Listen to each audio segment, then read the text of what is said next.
Hi there, and welcome to another episode of AskTom. My name's Tom Whitlock. I'm a business development consultant for Clifton Asset Management.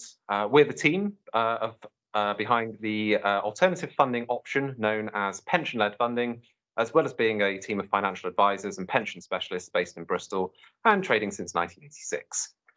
In this series of videos, we're attempting to show you some of the things that you can do with your pension and your savings that you may not have been aware of previously, and hopefully teach you a few interesting things along the way.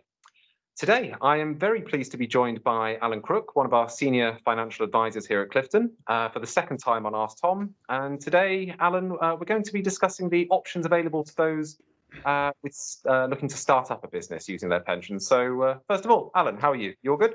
Yeah, very well. Tom, how are you?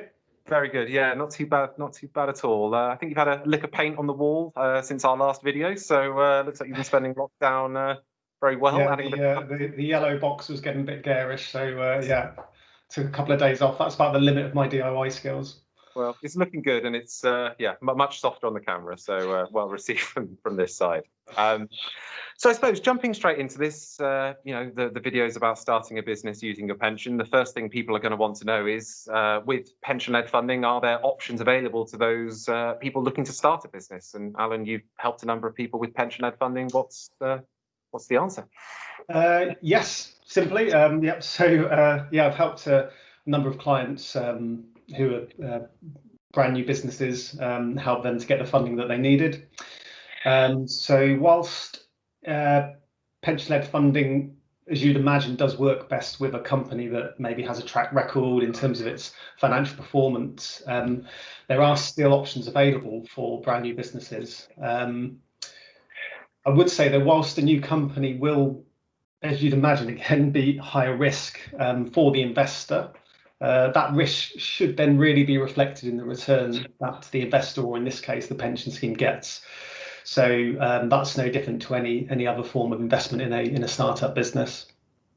Okay, so basically, with the right moving parts, it can be something that can be done. Yeah, absolutely. What, in your experience, are some of those key things that ultimately can make this work for a business owner looking to start a business using their pension to fund it? So I'd probably say that the key element really is that the individual or individuals, if there's more than one director, that they have some kind of relevant industry experience in the field that they're setting up a business in. So you can imagine someone may have experience or working knowledge in a particular sector. They'll probably have a close network of contacts. They might even have existing client relationships that they can bring over. So one of our first starting points, LinkedIn is normally a good place from a due diligence point of view to see what relevant experience that person might have. I say also someone who's perhaps owned and run a business successfully in the past. That's obviously going to be a big tick in the box from our point of view. And I know another type of business which you've mentioned previously in one of your podcasts is franchisees. So under that sort of scenario, you've got a company where there's an infrastructure already in place for that business, and there might be the brand name of the franchisor as well. So that can work well with pension-led funding. Aside from that, the other key or fundamental element really is that there has to be a strong set of financial forecasts. Ideally ones that have been reviewed by an accountant, alongside a clear and a concise business plan, which really sets out the business opportunity, but also, probably more importantly, the risks that business may encounter and how they plan to mitigate those risks so that the company can survive and thrive. The other element that we look at from a financial perspective is the individual's personal financial circumstances. So clearly, the more that the individuals has in pension funds, then the more options there are. But alongside that, we're also looking to ensure the individual has a reasonably well managed set of personal financial affairs as well. Sure. So it's got to make sense from a business perspective as well as from their own personal circumstances. Yeah, absolutely. We look at the whole picture. Certainly. And I suppose really, Alan, you've said, this is what you do day in, day out, asking you how you can help in the process beyond getting the funding in place. I'm sure having done a number of these deals, your experience in helping people starting a business is also pretty valuable. So, what is something else you might be able to bring to the equation beyond helping with the funding? Yeah, so I mean, myself personally, I've been at the company 10 years, and other consultants in the business have been there a very similar time.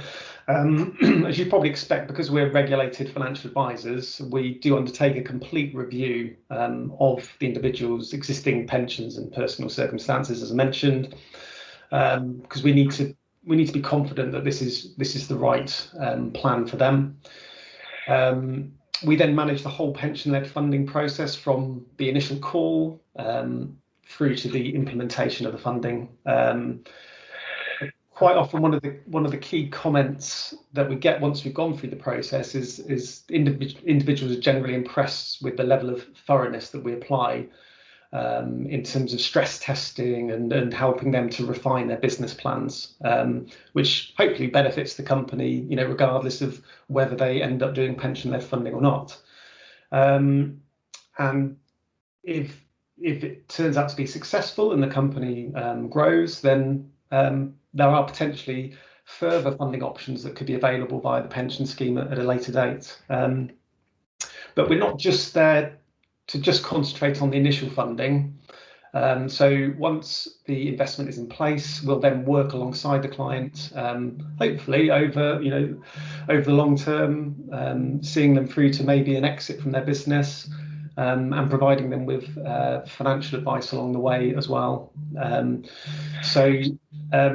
I think one of the key differences in terms of our process to many advisors is that we've got a really strong understanding of the particular nuances that apply to business owners, rather than just looking at their personal affairs. We'll also be taking account of their business affairs as well. Sure. And having that all under one roof and having one number to call if you've got a personal financial advice requirement or something corporate is going to certainly be of use to a lot of business owners out there. Yeah, absolutely. Cool. So, Alan, that's really good topic to talk through. So very much appreciative of your time and your thoughts on this. As I always say at the end of this video, thanks very much for watching, and for everyone at home. If you think this might be relevant for yourself or potentially a client you may be doing some work with at the moment, do feel free to get in touch. I'll make sure contact details are listed below in the video description, and ways to get in touch with us. I would recommend always having a look at pensionledfunding.com, where you can find all number of case studies, frequently asked questions, and most importantly, the ways to get in touch with me to ask any questions we may not have covered yet in these video series. But for now, thank you to everyone at home for watching. Alan, thank you for your time. Thanks, Tom. And don't forget to like, subscribe, and tune in for the next episode of AskTom. Once again, thank you all for your time. Take care and stay safe. Goodbye.